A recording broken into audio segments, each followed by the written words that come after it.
seruput. Assalamualaikum warahmatullahi wabarakatuh. Pemirsa Piro TV dimanapun Anda berada, berjumpa lagi dengan saya di acara ngopi bareng orang terkenal. Ya, alhamdulillah kesempatan kali ini saya diberikan waktu oleh beliau, Bapak Ketua Kadin Kabupaten Banyumas, Bapak Anto Jamil. Assalamualaikum Pak Anto Jamil. Waalaikumsalam warahmatullahi wabarakatuh. Terima kasih nih Pak sudah diberikan kesempatan di sela-sela waktu Bapak yang sangat sibuk sekali pastinya. Pak Anto Jamil pasti masyarakat Banyumas sudah mengenal semua ya. Beliau adalah owner brand Anto Jamil ya, pasti sudah mengenal semua. Beliau didampingi oleh Sekjen Kadin Kabupaten Banyumas, Bapak Arsyad Dalimunte. Assalamualaikum Mbak Arsyad. Waalaikumsalam. Ya, terima kasih ini sudah meluangkan waktu untuk bisa mengisi di acara Piro TV.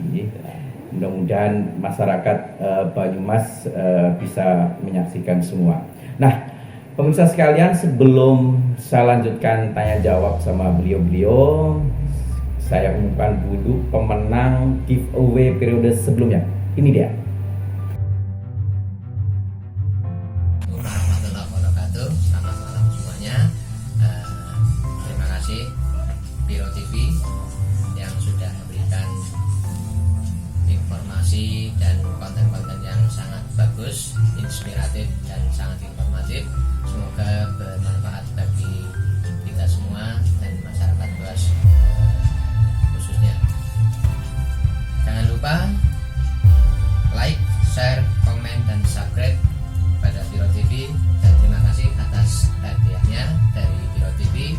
Dan jangan lupa salam ngopi selalu. Terima kasih. Wassalamualaikum warahmatullahi wabarakatuh. Assalamualaikum warahmatullahi wabarakatuh. Teman-teman, hari ini saya dapat hadiah dari Piro TV. Piro TV adalah suatu konten YouTube yang inspiratif dan menarik. Buat teman-teman semua, jangan lupa ya buat like, comment, and subscribe Piro TV. Piro TV, sukses terus. Terima kasih Piro TV untuk giveaway-nya. Semoga semakin mantap dan menginspirasi. Buat teman-teman yang mau giveaway juga, jangan lupa klik tombol like, komen di bawah, subscribe, dan jangan lupa nyalain lonceng notifikasinya biar setiap ada video baru kalian akan tahu. Bye-bye, semoga Piro TV makin jaya. Terima kasih Piro TV giveaway-nya. Semoga Piro TV semakin sukses dan jaya. Jangan lupa like, subscribe, dan komen ya. Terima kasih atas giveaway-nya dari channelnya Dr. Rafiq, Piro TV. Pokoknya jaya terus channelnya Dr. Rafiq. Channel yang informatif, yang banyak informasi kita dapat, tentunya bermanfaat untuk semua orang yang melihatnya. Jangan lupa like, comment, share, and subscribe, dan ketik loncengnya biar terus ngikutin channelnya Piro TV. Gitu. Terima kasih Dr. Rafiq, jaya terus Piro TV. Kita lanjutkan langsung aja. Bapak Anto Jamil di sini tentunya Kadin sebagai wadah induk organisasi dunia usaha ya di Kabupaten Banyumas pasti mempunyai data-data dan pasti sudah memonitor ya. Ini kan pandemi corona dari bulan Maret, April, Mei, Juni, Juli, ini sudah hampir 5 bulan ini. Nah, kita pengen tahu nih Bapak, sebenarnya kondisi ekonomi Banyumas itu seperti apa sih gitu? Apakah begitu memprihatinkan atau sebenarnya stabil atau bagaimana nih Bapak? Ya, terima kasih kepada Dr. Rafiq dan pemirsa Piro TV. Saya juga mengalami sendiri dengan apa yang sekarang menjadi COVID dalam artian tentang perekonomian yang ada di Kabupaten Banyumas. Ya. Kalau kita runut dari bulan Maret mulai rame-ramenya kembar-kembarnya itu kejar-kejarnya tentang COVID. Kita yang jelas terasa itu mulai dari pertengahan Maret 2020 begitu udah masuk ke Kabupaten Banyumas.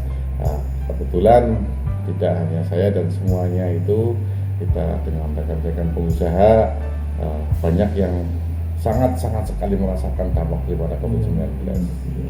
Artinya jelas dengan penurunan omset yang sangat drastis sekali. Dan juga untuk para pengusaha tidak hanya di bidang retail, juga di bidang rai seperti perumahan, itu apalagi kayak gitu, properti itu sangat terpukul sekali. Jadi istilahnya memang kita tuh lagi bersahabat dengan keterpurukan. Itu sejauh mana tuh keterpurukannya?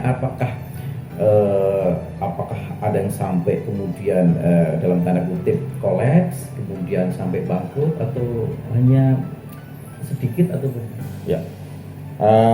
Kita renung dari para teman-teman ya, alhamdulillah untuk sampai kolaps ya alhamdulillah sampai sekarang saya belum mendengar ya Bang ya. Untuk usaha teman-teman kita dari Kadin untuk artinya kolaps bangkrut sama sekali itu belum mendengar ya, insya Allah jangan sampai terjadi. Tapi yang jelas itu di penurunan omset bisa sampai dengan 90%. Dan tentunya membawa keprihatinan dengan pengurangan pegawai. Pegawai. Tapi alhamdulillah juga para pengusaha yang ada di Kabupaten Banyumas khususnya itu sebagai mental factor petarung. Jadi apapun yang terjadi tetap kita jalan gitu. Seperti hanya saya alhamdulillah istilahnya tidak mengenal COVID. Omset turun pun saya tetap buka. Hanya mengurangi jam kerja saja karena itu adalah untuk SOP-nya dari pemerintah, protokol kesehatan. Ya. Nah, pasti ini Bapak sebagai ketua Kadin, sebagai pengurus Kadin, pasti banyak masukan, banyak keluhan juga ya dari para pengusaha ya. Itu apa saja nih mungkin masukan atau keluhan dari para pengusaha terutama yang di Banyumas ini dalam masa pandemi COVID ini? Ya, untuk saran untuk pada teman rekan-rekan kita yang khususnya adalah pengusaha, sekarang kan kita sudah mengenal lebih jauh lagi dengan adanya medsos. Itu sangat membantu sekali, tapi bukan berarti hanya dengan medsos kita tanpa berusaha lagi, dalam artian kita tingkatkan kreativitas untuk bagaimana ini produk kita itu bisa terjual. Karena kadang-kadang hanya karena kita sudah sarankan untuk masuk ke dunia medsos, saya kok dagangan belum laku gitu kan. Setelah saya cermati karena kurang kreativitasnya para pengusaha itu. Tapi insya Allah kalau untuk di Purwokerto untuk kreativitas pengusaha itu bisa dikatakan 80% tetap bagus ya. Nah, ini tentunya butuh sinergi ya dengan pemangku kebijakan pemerintah daerah. Nah, apa yang sudah dilakukan Kadin Banyumas ya untuk bisa bersinergi dengan pasti Pemda punya ketentuan tadi SOP ya, harus jam bukanya dibatasi dan sebagainya. Nah, apa yang sudah dilakukan Kadin? Bagaimanapun untuk mengamankan dunia usaha agar terus berputar. Ya. Bagaimana nih sinergi dengan pemerintah daerah? Mungkin. Ya, kita pertama ikutin peraturan dari pemerintah. Ya, itu karena kebijakan pemerintah itu sangat menentukan perekonomian. Ya, kita pada rekan-rekan semua, terutama seperti kayak buka-buka toko gitu, jangan lupa dengan cuci tangan, terus masker, diwajibkan semuanya, bahwasanya termasuk social distance, juga karena itu merupakan protokol kesehatan dan ya jujur di saat kita ramai pun ada ketakutan yang bisa kita bayangkan. Seandainya ada beberapa orang masuk Menularkan. dari satu orang itu ada yang terpapar, itu sangat rentan sekali dan itu tetap kita sebagai pengusaha tetap ada ketakutan itu. Tapi insya Allah dengan ikhtiarnya dari himbauan dari pemerintah itu akan sedikit membantu lah, banyak membantu lah untuk menyadarkan kita edukasi ke masyarakat. Ya, betul. Ya, mungkin Pak Arsyad, mungkin data berapa sih pengusaha yang masuk anggota Kadin Banyumas? Jadi kalau sekarang saya bicara normatifnya dulu. Iya. Kalau normatifnya itu setiap pengusaha secara otomatis adalah anggota Kadin. Iya. Kemudian terregistrasi itu sekitar 55 pengusaha yang masuk. Yang mereka masuk di Kadin. Iya. Tapi kemudian sebagian dari mereka sudah terhimpun di dalam asosiasi-asosiasi lain yang juga adalah anggota Kadin. Contoh misalnya REI ya. REI Indonesia, mereka punya anggota. Nah, para pengurus REI itu juga adalah pengurus Kadin. Ada lagi pengusaha muda. Ya. Dalam HIPMI ya, Himpunan Pengusaha Muda Indonesia. Kayak ketuanya juga adalah anggota Kadin. Nah, jadi di sini otomatis terjadi majifikasi keanggotaan itu tidak hanya bisa dipandang dari sudut terregistrasi berapa, tetapi karena Kadin adalah induk organisasi di mana di sana perwakilan asosiasinya ada di sana, ya, maka otomatis dia mencakup banyak sebenarnya mewakili. Jadi mereka representasi dari klaster-klaster pengusaha yang terhimpun dalam misalnya REI ya, kemudian lagi Gapensi ya, kemudian IWAPI ya, pengusaha dan lain sebagainya. Betul. Nah, sebenarnya apa sih syarat untuk menjadi anggota Kadin? Ya sekarang mudah, mereka cukup link ya, online jadi anggota, selesai. Nah, cuma biasanya mereka yang terregistrasi itu satu biasanya adalah mereka yang mempunyai kepentingan langsung.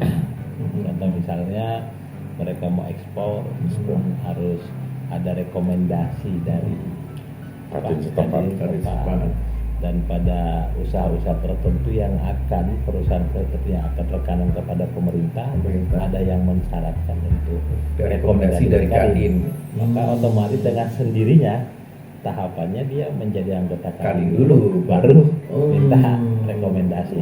Ya, tapi dalam perspektif kita sesuai arahan Pak Ketua, mau terregistrasi nggak terregistrasi, karena filosofinya Kadin adalah induknya para pelaku usaha, maka siapapun bisa layak. Arahan Pak Ketua begitu. Ya. Oke, nah kembali lagi ke Bapak Anton Jambal. Apa sih yang bisa atau yang sudah mungkin diusulkan dari Kadin Kabupaten Banyumas kepada pemerintah daerah? Mungkin kan ada harapan-harapan, karena bagaimanapun Kadin mewakili para pengusaha ya, dunia usaha. Apa yang mungkin sudah diusulkan atau ingin diusulkan dari Kadin ini kepada pemerintah daerah, harapannya agar dunia usaha ini bisa terus berjalan dan sebisa mungkin semakin berkembang gitu. Ya, tentunya kita mengharapkan kebijakan-kebijakan dengan kelonggaran kebijakan dalam berbisnis. Iya. Karena tentunya dengan berbisnis maju ekonomi akan jalan. Yang mana kita juga tidak terikat dengan pemerintah setempat, tapi juga banyak teman juga yang membutuhkan peraturan ataupun ikatan peraturan yang ada dari pusat ya Pak. Ya. Misalnya mereka-mereka yang hubungannya juga dari luar kota, misalnya Jakarta ataupun Bandung, otomatis kan biasanya kebijakan daerah dengan pusat itu kan beda. Nah, jadi Ya, satu, saya memohon dengan adanya kelonggaran kebijakan dalam berbisnis, dan dua juga ya memang sih kalau untuk menyatukan apa istilahnya kebijakan antara daerah dan pusat itu memang susah katanya ya. Tapi ya kita berharap lah. Jadi apa istilahnya kebijakan daerah dan kebijakan pusat itu bisa berpadu padan kayak gitu. Jadi kita butuh barang dari Jakarta, kebijakan di Jakarta dengan daerah bisa sama, jadi kita bisa lancar. Tentunya gitu. Jadi saya mohon pada pemangku kebijakan daerah maupun pusat, tolong kelonggaran untuk bisa menyatukan kebijakan yang ada di. Jadi seragam kebijakannya. Betul, ya, berbeda-beda ya. Iya. Jadi tidak memusingkan pengusaha juga ya. Iya. Misalnya ada pengusaha yang butuh barang dari luar kota, Iya, nah, iya. di sini sudah oke, nah, terus di luar Sana kota yang nggak sana bisa itu keluar, bisa susah keluar, juga ya. gitu kan? Betul. Ya, jadi ya ada kelonggaran Insya Allah ya. Betul. Yang saya harapkan itu kebijakan bisa menyatu. Menyatu. Kalau mungkin saya tambahkan ya, karena Iya, saya kebetulan silakan. sering ditugaskan untuk komunikasi dengan pemerintah, Iya, Pak iya. Ketua ya. Jadi memang beberapa waktu lalu kita berdiskusi terbatas dengan dinas penanaman modal dan pengurusan perizinan terpadu ya, Iya, iya. satu pintu. Jadi memang komunikasi kita dengan Pemkab itu intensitasnya cukup tinggi. Baik dalam perencanaan pembangunan. Iya, iya. Jadi kita hampir mungkin 1 tahun ada 30 kali khusus di Bapeda, Litbang, Rapat perencanaan pembangunan. Ya, Kadin pasti dilibatkan. Sebulan bisa 3-4 kali ya. Betul. Seminggu sekali Ya. ya. Jadi dikatakan seminggu sekali. Ya, Seminggu sekali ya. rapat ya. Nah, Wah. ya, kemudian kita juga Kadin bagi anggota dari TPID, Tim Pengendalian Inflasi Daerah, yang dipimpin langsung Pak Sekda bersama Bank Indonesia, OJK. OJK, Badan Statistik ya.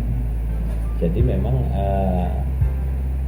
komunikasi ini momen yang strategis selalu kita gunakan untuk mendialogkan kesulitan lapangan. Nah, maka kayak kemarin seminggu lalu kebetulan Dinas Investasi juga mengadakan komunikasi stakeholder ya. Nah, di rumah makan Daun, Pak Bupati hadir langsung. Yang kaitannya intinya satu adalah bagaimana supaya iklim ekonomi di Banyumas ini bergeliat kembali tanpa menegasikan protokol kesehatan ya. Dan pemerintah juga menyerap karena rapat yang kemarin ada Pak Bupati lanjutan dari 2 rapat sebelumnya. Rapat pertama justru Dinas Investasi yang berkenan hadir di tempatnya Pak Anto Jamil untuk berdiskusi langsung. Pengusaha ini butuh apa? Kenapa? Karena pemerintah sendiri pengen memacu investasi. Apalagi tahun 2020 ini target pemerintah itu 2,071 triliun untuk investasi masuk di Banyumas targetnya. Maka para pelaku ekonomi lokal, yang terlibat di Kadin ini didorong bagaimana mengembangkan kreativitas, bagaimana menginvestasinya. Nah, disinilah sering dialog. Jadi misalnya ada hal yang dianggap dirasakan pengusaha sulit, kemudian pemerintah merespon dengan mengkajinya. Nah, makanya kemarin Pak Husen, Pak Bupati bilang, bila perlu pengusaha itu cukup dulu di rumah saja, perizinannya beres. Gitu. Itu diharapkan. Betul. Jadi makanya Banyumas ini kan kebetulan salah satu pilot project di Indonesia punya mall perizinan terpadu ya. Terpadu. Online, kita dari rumah dan sebagainya. Nah, jadi termasuk tentang COVID-19 ini, bagaimana pemerintah sangat aktif, kayak kemarin misalnya mereka mengadakan komunikasi dengan PHRI ya, tentang pariwisata, hotel, dan sebagainya. Jadi inilah hal-hal yang sering kita diskusikan dengan pemerintah. Jadi ada ada sinergitas ya. Ya. Ya. Nah, tadi saya tertarik dengan kreativitas ya. Sekarang itu kan apalagi Bapak Presiden Jokowi itu kan selalu menekankan kreativitas, out of the book ya, bahkan ya pokoknya terus maju. Nah, mungkin bisa dicontohkan satu dua mungkin yang artinya para pengusaha itu kan yang dimaksud yang seperti apa sih untuk kreativitas seperti apa gitu untuk di masa COVID pandemi itu. Kayak Pak Ketua super kreatif nih, saya mungkin Bapak. Ya, jadi kalau saya lihatnya, jadi contoh misalnya adalah kreativitas. Jadi pada saat pandemi, di mana kemudian social distance diberlakukan, maka kemudian di mana apalagi kemarin sebelumnya stay at home ya, stay at home dulu kan, social distancing, sampai kemudian masuk fase berdamai dengan COVID, ya kan? Nah, new normal, menuju new normal, kan gitu. Nah, jadi ternyata di sini ada satu momentum di mana terjadi percepatan keakraban masyarakat dengan teknologi, karena takut keluar rumah. Tetapi dapur tetap harus ngebul, ya kan? Maka di sini memantik kreativitas pengusaha untuk mengkampanye dengan tadi apa kata Pak Ketua, dengan memaksimalkan medsos. Jadi masyarakat hari ini sangat akrab dengan daring, ya kan? Jadi daring-daring lokal, WhatsApp, kemudian Zoom, itu sebuah migrasi ya pola perilaku masyarakat yang memantik kreativitas pengusaha yang berubah juga dalam cara menjual. Kalau tadinya menjual face to face ya, sekarang pengusaha menjual via online. Dengan berbagai gaya ya, tidak sekedar ini barang, dengan meme-meme yang menarik, dengan message yang marketable gitu. Itulah kreativitas yang timbul habis ini COVID-19. Nah, itu salah satu contoh. Dalam masa pandemi ini tadi terutama bagaimanapun stay at home, kemudian social distancing, ada yang dalam tanda kutip suatu dorongan ya di masyarakat bagaimana agar tetap di rumah tapi tetap produktif. Nah, ini mungkin kalau kita kaitkan mungkin dengan UMKM UMKM-nya. Nah, ini mungkin ada dari Kadin sendiri, apakah ini UMKM ini cukup punya potensi untuk bisa pengembangan terutama dalam masa pandemi seperti ini. Saya nambah sedikit. Memang dengan adanya COVID-19 ini benar-benar UMKM itu dituntut dengan harus tahu pemasaran lewat medsos. Gitu. Justru yang paling membutuhkan medsos itu di sektor usaha itu di UMKM, kayak gitu. Karena dengan UMKM kan lingkup skala kecil bisa menjadi besar itu kan, karena kayak gini kan nggak cuma dinikmati misalnya kayak Pro TV Piro TV tidak hanya dinikmati di Banyumas kan, bisa sampai nasional kan. Nah, ini ya yang begini-begini yang perlu untuk untuk dimanfaatkan benar peluang ini oleh UMKM. Bahasa bangunan ya. Jadi memang yang menarik dari saya katakan bahwa memang para pelaku usaha ini kan punya klaster komunikasi, WA Group, UMKM pun demikian, baik UMKM yang multi produk maupun UMKM yang klaster produk tertentu. Nah, di sini kemudian mereka secara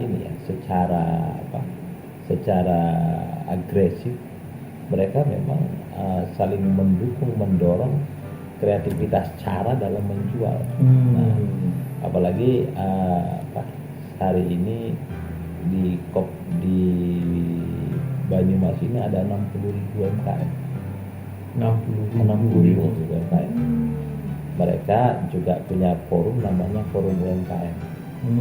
Nah, mereka mempunyai grup ya, masing-masing WA grup grup dan ya. sebagainya. Dan itu terjadi pertukaran informasi market. Jadi bahkan bisa seseorang yang tadinya punya produk ini menjadi reseller bagi produk temannya. Karena tadi masyarakat sekarang posisinya mengakses kebutuhannya pun sekarang kan lewat medsos semua, lewat daring kan. Betul. Maka disinilah akhirnya ada yang reseller. tercipta pasar terbuka ya. Dan terbuka jadinya. Untuk sesama Iya. UMKM. Nah itu, jadi kemudian apalagi sekarang lagi ngetren Zoom ya. Zoom, Nah, Google Meeting, Google Meeting, ya. Zoom. Nah itu menjadi media yang menarik bagi mengkampanye produk. Maka terjadilah pertukaran produk antar daerah yang sudah tidak dibatasi wilayah lagi, gitu Dan kan. biayanya sangat efisien juga. Sangat ya. efisien. Karena bisa jadi kemudian peserta Zoom terbangun insting dia atas produk tertentu dari peserta Zoom yang lain. Ya. Nah ini yang menariknya di sini. Alhamdulillah UMKM bisa survive ya, walaupun ada yang mengalami ya. Tapi kemudian karena mereka tidak berhenti pada satu cara ya. Maka ini membuat mereka didorong oleh keadaan. Karena biasanya keterpaksaan itu menciptakan kreativitas tanpa batas. Ya kan? Betul. Ini malah jadi kayak semacam hikmah dari COVID ya. Hikmah dari COVID. Iya, ini malah ada timbul tadi kreativitas, efektivitas, efisiensi gitu kan. Terjadi iya. komunikasi antar lintas pengusaha dan sebagainya. Apalagi pengusaha-pengusaha yang membuat strategi zigzag. Nah, apa itu? Satu, reseller ya, atas produk temennya. Iya. Kedua, karena alkes menarik gitu kan. Iya. Ada orang yang kemudian mengambil kebijakan temporer, masuk dulu ke ruang alkes. Ya kan? Yang lagi in sekarang. Yang in, jual kan mulai kreativitas, jual masker, ya kan. Semuanya. Nah, banyak yang memainkan strategi itu dan sukses. Walaupun suatu saat kita tanya, apakah itu akan berlangsung selamanya? Enggak, dia akan kembali ke bisnis utamanya. Aji mumpung. Nah, ini laki-lakiin sepeda nih. Lagiin sepeda kan? Rezekinya sepeda. Sepeda. Multiplier efeknya luar biasa. Iya, betul. Sepeda, bengkel sepeda, tukang tambal ban ya kan. Belum lagi ornamen lainnya kan. Dan itu yang multiplier harus itulah jiwa pengusaha harus mencari peluang-peluang di situ dan ya. menciptakan momen ya. Menciptakan momen betul ya. Nah, ini mungkin pertanyaan pamungkas nih Bapak Anto, Bapak Arsad. Jadi mungkin ada semacam saran ya, atau mungkin terutama buat pengusaha, kemudian masyarakat baik yang ingin memulai usaha ataupun yang mungkin sudah mulai usaha tapi kecil-kecilan ya. Apa nih yang bisa mungkin sarannya bisa dilakukan? Apakah ayo ikut Kadin gitu, gabung Kadin nanti kita ini, atau bagaimana itu? Satu gampang ya. Ya. Pak Ketua. Jadi gini, dengan adanya COVID-19 itu hikmahnya sangat besar sekali. Ibaratkan tadi dari perbincangan Pak Arsad itu melahirkan suatu perilaku baru. Perilaku baru. Tetapi juga harus kita sadari bahwa terutama untuk para pelaku usaha ya, juga termasuk UKM yang sangat rentan sekali, bahwasanya wabah ini tidak hanya di Indonesia, ini luar negeri. Jadi kalau kita ambil hikmahnya bahwasanya ini apa istilahnya, dengan adanya dari Zoom, terus apa itu tadi? Google Meeting, meeting itu ya. Kalau kita pandai-pandai menggunakan itu, bisa menggunakan dengan sebaik-baiknya, kita itu produk kita itu tidak hanya terkenal di Indonesia, bahkan sampai luar negeri. Contoh ini tadi seperti sepeda Brompton apa itu, kayak apa wujudnya sekarang kan bisa melihat dan bisa megang, kayak gitu ya, kayak gitu. Nah, ini jadi intinya ini momen yang sangat bagus sekali sebenarnya untuk membangun suatu usaha. Hikmah positifnya saja ya. Karena kalau hikmah negatifnya itu banyak temannya. Itu kan malah jiwa ininya tumbuh kalau kita lihat negatifnya ya. Betul gitu, kita ambil jiwa sisi sisi positifnya saja. Ya. Bahwa ini akan melahirkan perilaku baru yang tadinya tidak tahu medsos, Iya, seperti betul, saya betul. ada yang tadinya gaptek, Betul, ya betul. dituntut untuk benar-benar bisa megang medsos menguasai medsos lah. Menguasai medsos, Bagaimana ya. caranya akhirnya dituntut. Nah, ini kan berarti saya Betul, timbul betul. perilaku baru ini sekarang Betul, gitu kan. betul. Nah, jadi ini adalah wabah dunia. Dunia. Jadi sekali lagi, ayo mari kita semangat dan semangat. Bahwanya nggak cuma di Indonesia, apalagi di Banyumas, ini semua dunia merasakan.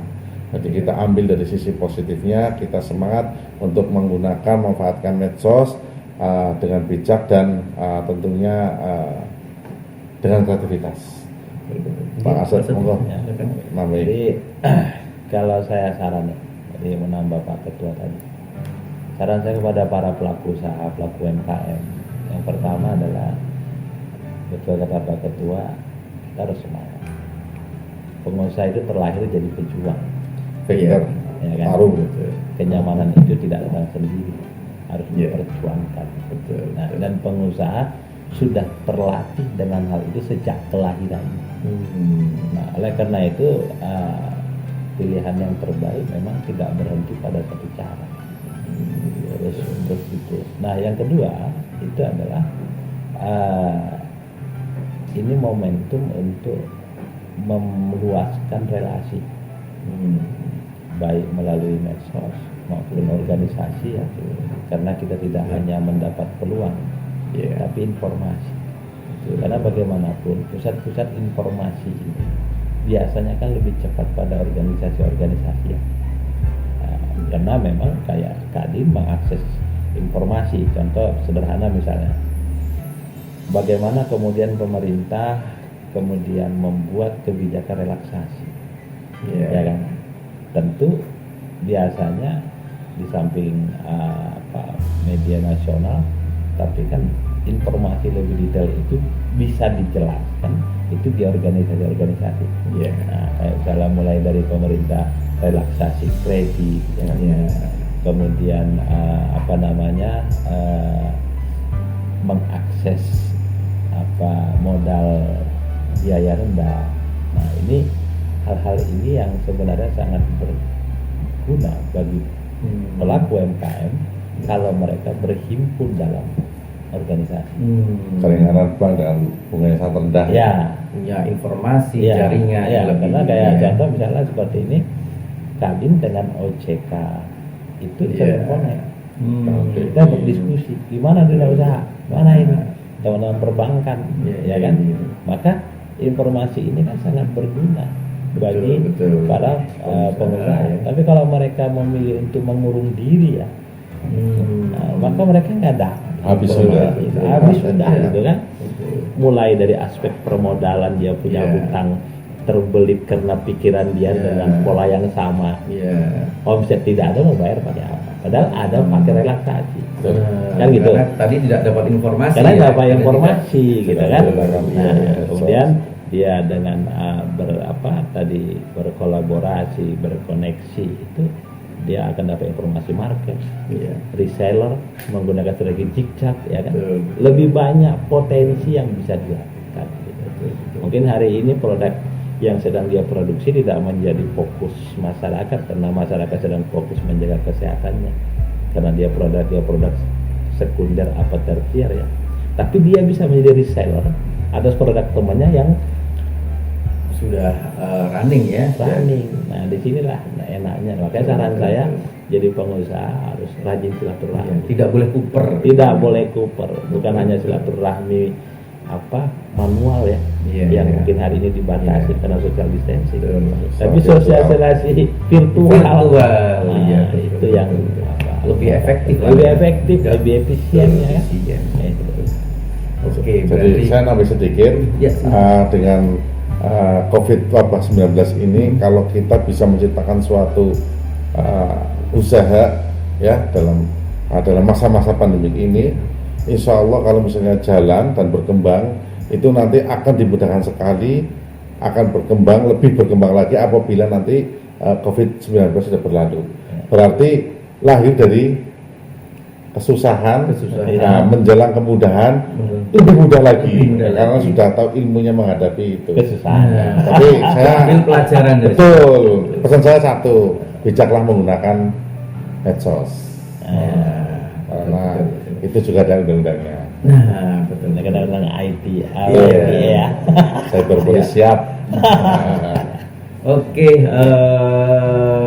Bapak Anto Jamil, Bapak Arsad, ya saya kira sudah itu gamblang sekali ya. Jadi terutama bagi pengusaha-pengusaha di Banyumas ya. Jadi ambillah hikmah dari masa pandemi COVID ini. Di setiap kejadian pasti ada peluang. Nah, setiap pengusaha pasti bisa melihat peluang itu, dan mudah-mudahan ini menjadi suatu cambuk ya, menjadi suatu energi bagi pengusaha di Banyumas, masyarakat Banyumas, agar ekonomi Banyumas bisa lebih baik lagi, bisa lebih makmur lagi. Amin. Ya, oke pemirsa, jangan lupa ya subscribe, like, share, dan komen. Nah, nanti dari komen itu kita pilih dan akan dapat giveaway. Ya, terima kasih Bapak Anto Jamil, Sama-sama, Bapak Dr. Arsad. Rafiq, sukses selalu buat Amin, Pro TV. amin. Ya, terima kasih sudah dikasih waktunya. Oke pemirsa, sekian, sampai jumpa lagi di acara berikutnya. Terima kasih. Assalamualaikum warahmatullahi wabarakatuh. Waalaikumsalam.